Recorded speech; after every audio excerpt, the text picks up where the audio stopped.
বেহাৰবাৰী আউটপোষ্টৰ জনপ্ৰিয় অভিনেতা মোহন ওৰফে দীপজ্যোতি কেওটৰ আহি পৰিছে এটা গুড নিউজ। আৰু সেই গুড নিউজটো হৈছে যে মোহন বাপেক হ'বলৈ ওলাইছে।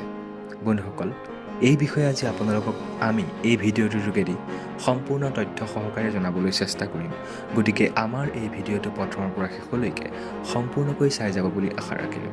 তেন্তে বলক দেৰি নকৰি আজি আমি এই বিশেষ ভিডিঅ'টো আৰু বিশেষভাৱে আৰম্ভ কৰোঁ। বেহাৰবাৰী আউটপোষ্টত হয়তো আপোনালোকে মোহনৰ অভিনয় চাই খুবেই ভাল পায়, নহয়নে? আৰু মোহনৰ অভিনয় চাবলৈকে আপোনালোকে বেহাৰবাৰী আউটপোষ্টৰ সন্মুখত বহি থাকে। গতিকে আজি মোহনৰ আহি পৰিছে এটা গুড নিউজ। আৰু গুড নিউজটো হৈছে যে মোহন বাপেক হ'বলৈ ওলাইছে।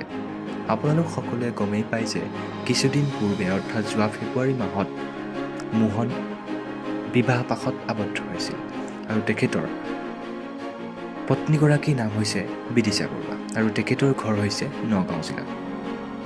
আৰু বৰ্তমান তেখেতৰ এটি গুড নিউজ আহি পৰিছে। আৰু এই গুড নিউজটো কিমান দূৰ সত্য এই বিষয়ে জানিবলৈ আপোনালোকে আমাৰ এই ভিডিঅ'টো প্ৰথমৰ পৰা শেষলৈকে সম্পূৰ্ণকৈ চাই যাব লাগিব।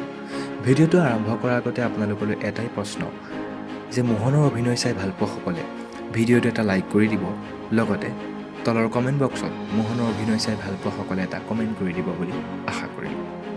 তেন্তে বলক দেৰি নকৰি আজি আমি এই বিশেষ ভিডিঅ'টো আৰু বিশেষভাৱে আৰম্ভ কৰোঁ। বন্ধুসকল, আমি জানিব পৰা মতে বৰ্তমানলৈকে মোহনৰ সংসাৰত তেনেকুৱা ধৰণৰ গুড নিউজ আহি পৰা নাই। আৰু এই বিষয়ে আমি অধিক তথ্য লাভ কৰিলেই আপোনালোকক সবিশেষ জনাবলৈ চেষ্টা কৰিম। আমি বিশেষ সূত্ৰৰ যোগেদি লাভ কৰা তথ্যৰ সহকাৰে আমি এই ভিডিঅ'টো বনাবলৈ চেষ্টা কৰিছোঁ। সেয়ে আপোনালোকক আমি যিখিনি তথ্য গম পাইছোঁ সেই তথ্যৰে ভিডিঅ'টো বনালোঁ।